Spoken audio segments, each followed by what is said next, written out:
Alright, to my son at 18 years old, part 4. So, P.S.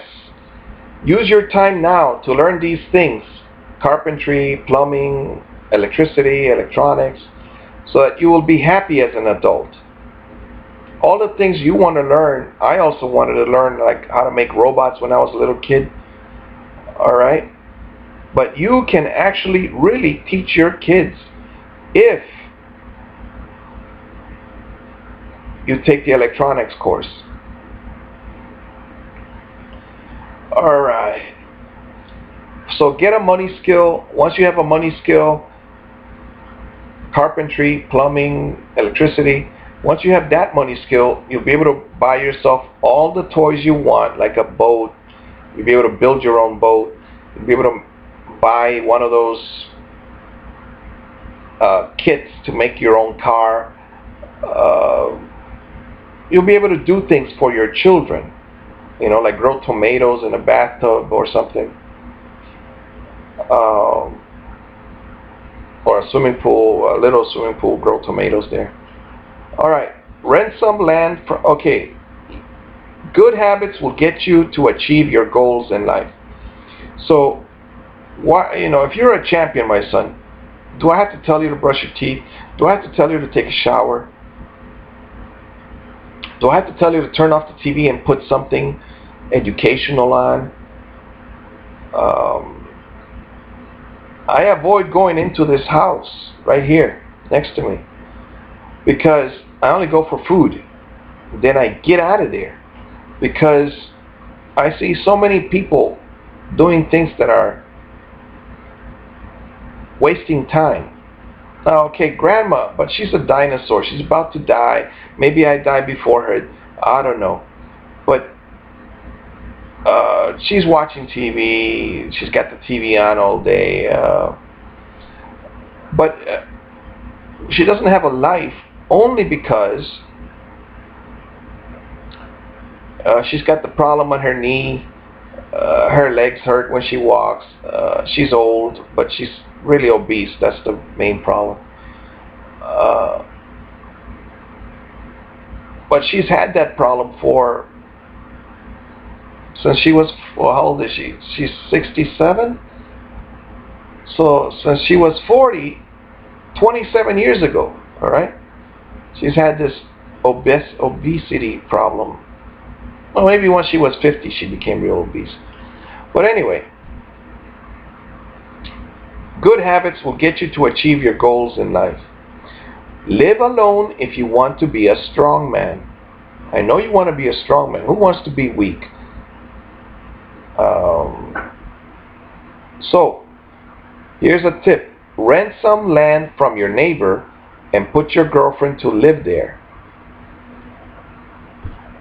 For instance, if you live in Honduras, don't bring the woman to live with you. Have her come visit, and then that's it. All right? Some people will say, Daniel, you're living like a homeless man or like a hermit. It's better to live as a king in a tiny home than to live in this big house with, 3 rooms and a garage with a woman yelling at you. All right? Now, she hasn't been doing any yelling lately, but that's because I stay in this room. She comes in here and she says, she really almost speaks like the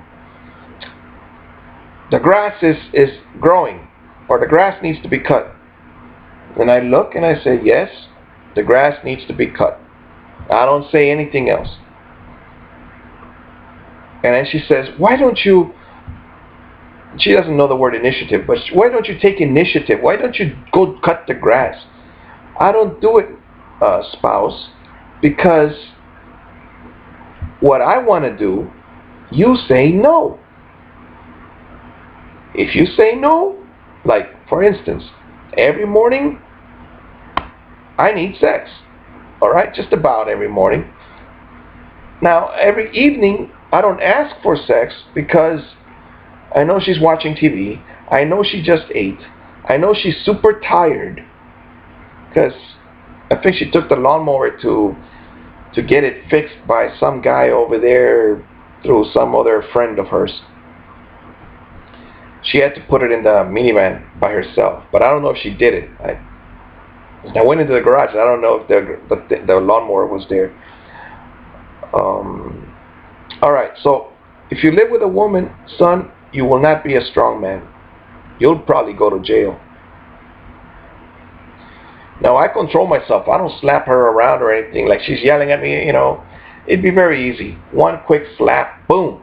But that one quick slap, now I would have a record. Now I would go to the real jail, not the hospital jail. So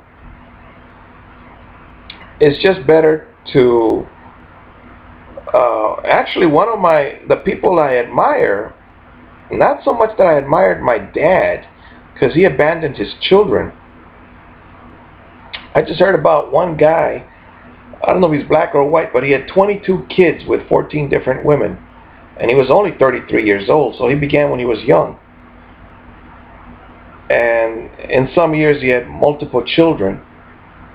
But I understand a man like this, because if you're going to have a woman yelling at you, then alright, you did what you did, you had your sex, you have your child with her, but now you're not going to put up with it. You're going to go get another woman that doesn't yell.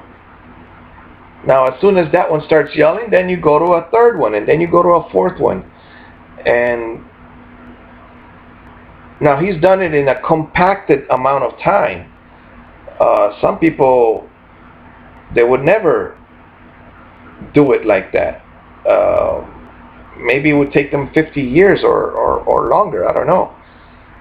I have another relative that has a bunch of children. Maybe 6 is a bunch, I don't know. But from different moms. He got married with each one, but the marriages didn't last. He explained to me how one time he locked himself in the bathroom because the woman had 2 knives, his wife, ex-wife. And all of this about martial arts, you're going to grab the 2 knives from your spouse. My foot, man, she'll probably stab you both times. All right? You're not going to be able to do that.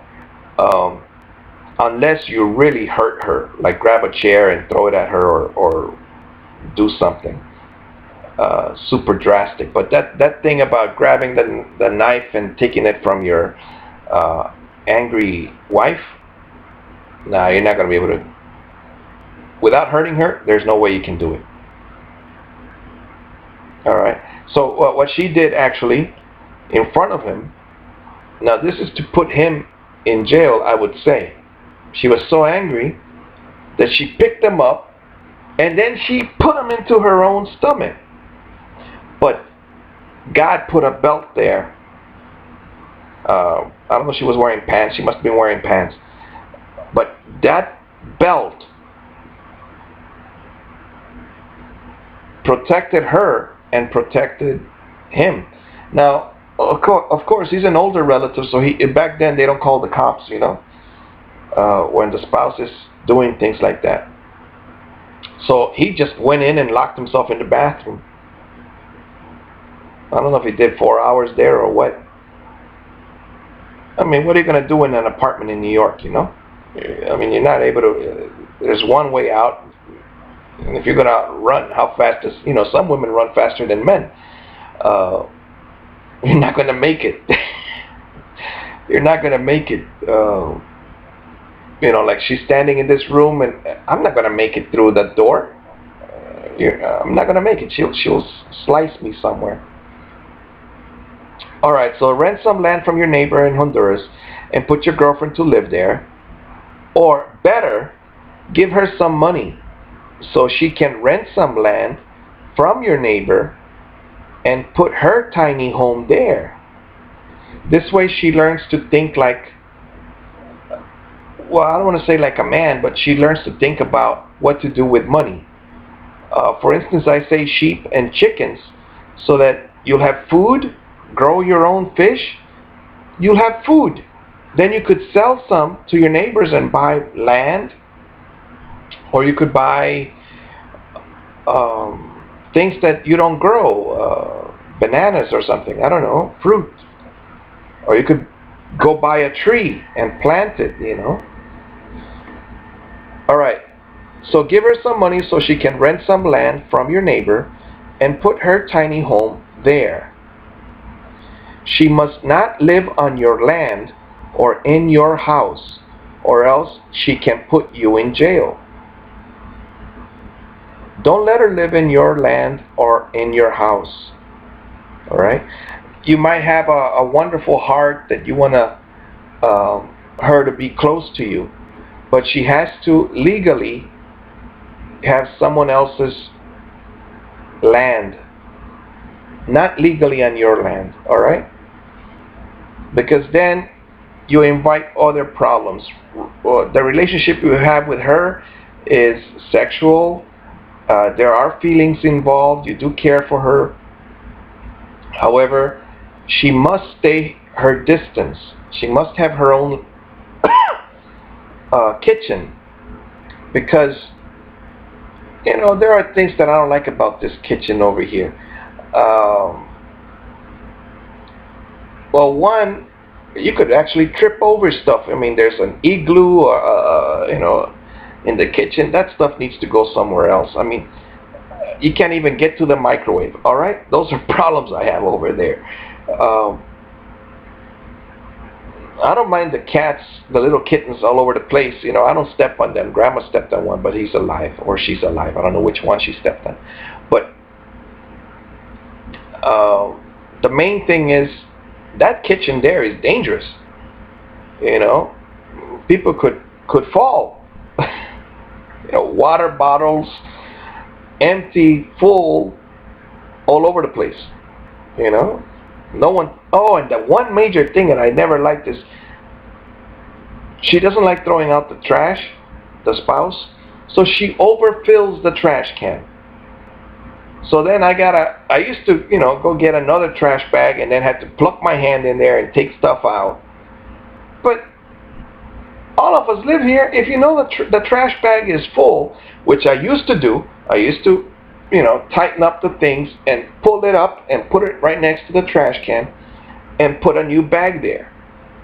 But then the spouse would start yelling about, don't put the trash bag on the floor. I mean, it's wrong to put the trash bag on the floor. In the trash can is okay. But I see it as wrong to overflow the trash can.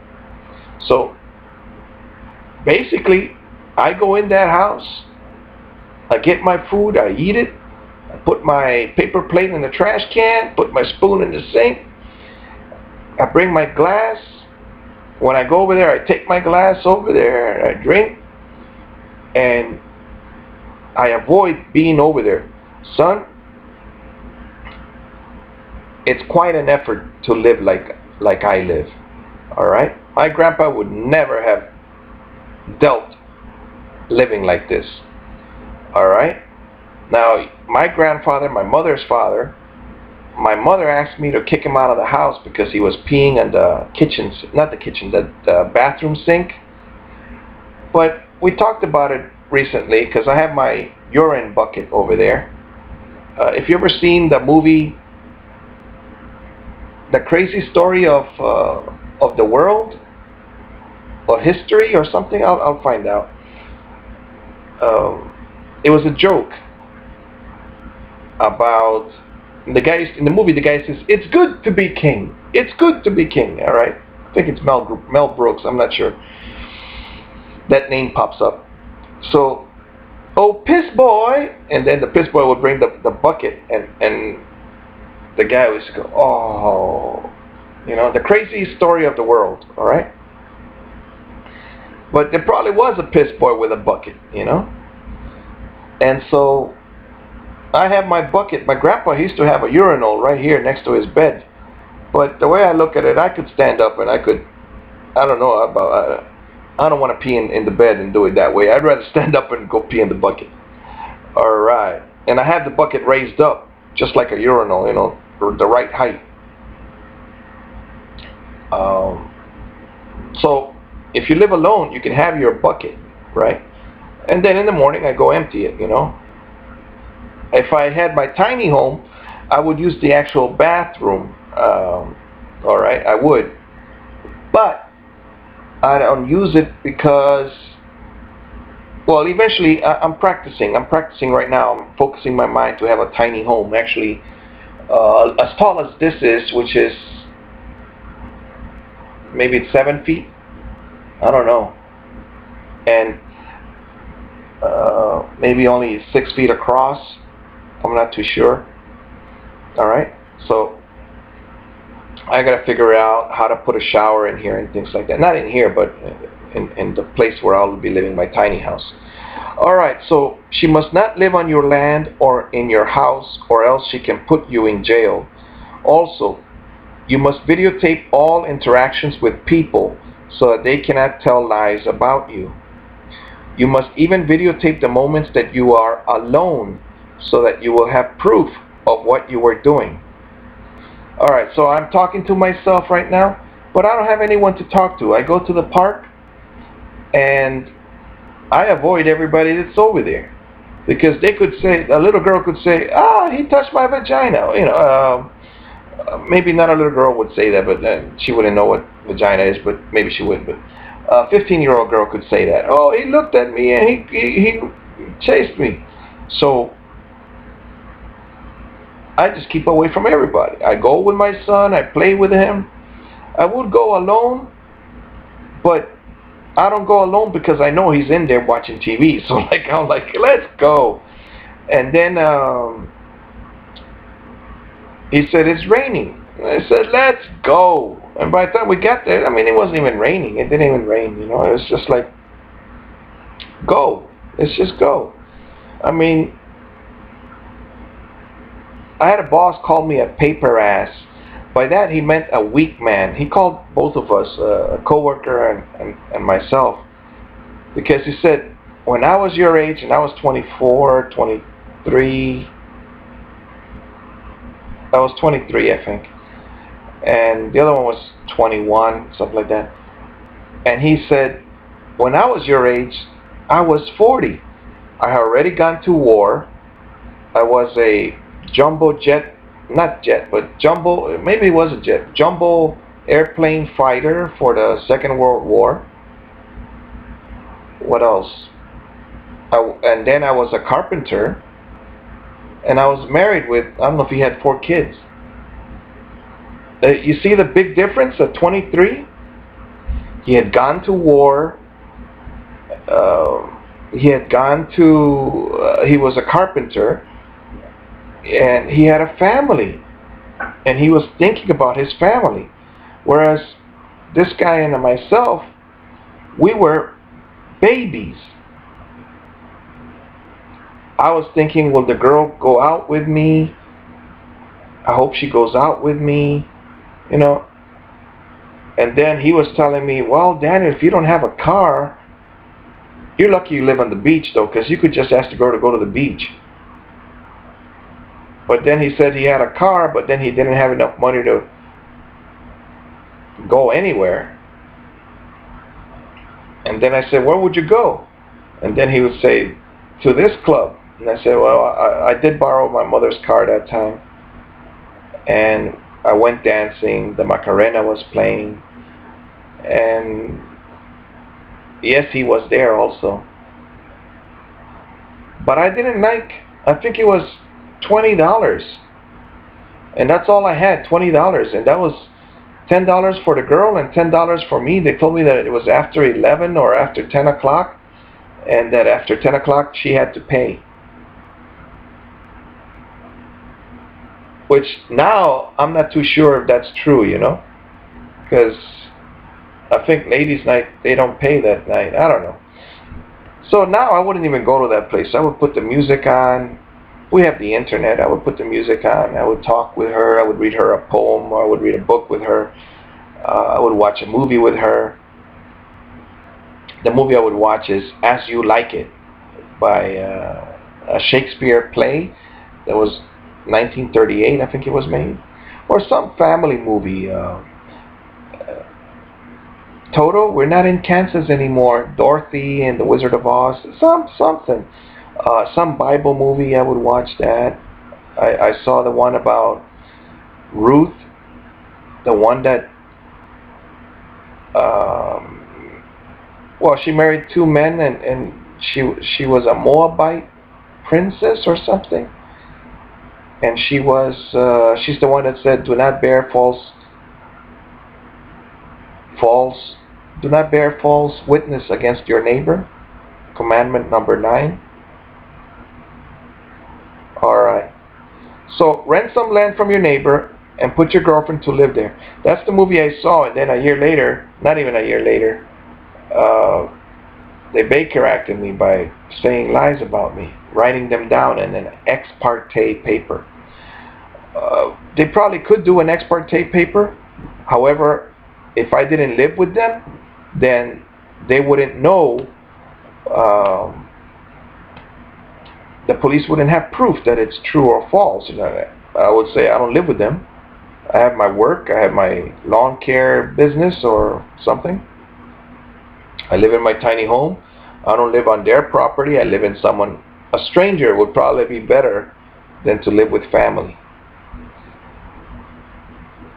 in the United States. In Honduras, actually, family helps family. It's different.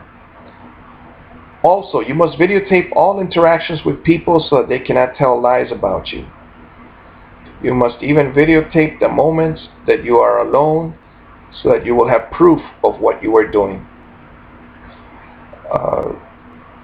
This is the world the way I see the world, son. You need to protect yourself, and the only protection you can have is actually having a tiny home, living alone, learning a bunch of skills that makes you necessary to all those that surround you. And by those that surround you, I mean the co-workers and the bosses. Like, I did get a tip when I was working these past few days. I worked 6 days, then I quit because I had diarrhea, but that was from the moringa tree. But I was just, every day I was walking home. I was working in construction cleanup about a month ago, more than a month ago, and I lasted 6 days. I had Sunday off, then I went Monday, Tuesday, then I got sick in the stomach, then I just didn't want to go back because I couldn't walk. I couldn't walk. These men that work in construction are the same as soldiers. Even the old men work, do hard labor. I mean, picking up lumber and picking up things that are super heavy, son, 100 pounds or more, by themselves, all in the name of, and then they do it over and over again. But they do these things. Let me see how long this video is. All right. So these construction workers, they work and lift heavy things. Talk to you in the next video.